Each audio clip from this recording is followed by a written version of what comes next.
बेमेतरा जिला में एक बार फिर न्यूज 36 के खबर के असर होही।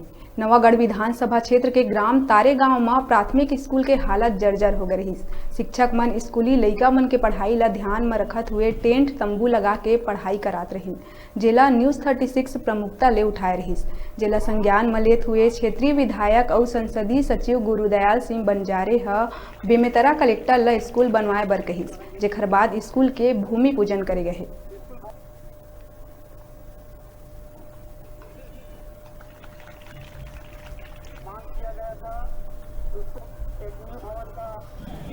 जी, कैसा कार्यक्रम रखा गया था सर आज? ग्राम तारे गांव में हमें सूचना मिली थी कि टेंट लगाकर बच्चों को पढ़ाई कराया जा रहा है, और तो यह दुर्भाग्यजनक है। माननीय मुख्यमंत्री जी का साफ कहना है कि बच्चों को हर सुविधा उपलब्ध कराया जाए। अभी आपने सुना होगा कि English medium school Swami Atmanand हर ब्लॉक में बन रहा है, लेकिन यह बहुत ही गंभीर विषय है कि बच्चे टेंट लगाकर पढ़ रहे हैं।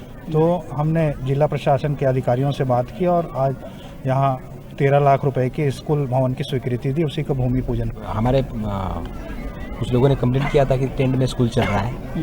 टेंट में स्कूल चलना नहीं चाहिए। जैसे हमारे संज्ञान में आया तो हमारे सांसद सचिव महोदय द्वारा फ़ोन करके तत्काल कार्रवाई करने के लिए हमें बताया गया। तो इसी परिप्रेक्ष्य हम लोगों ने उसको एक 3 कमरे का स्वीकृति दिया है, और आने वाले इसमें आज ही काम चालू हो जाएगा। आने वाले समय जितना जल्दी हो सके कंप्लीट करवा के बच्चों का स्कूल में ही कक्षा लगेगा। सर अंदर वाले जो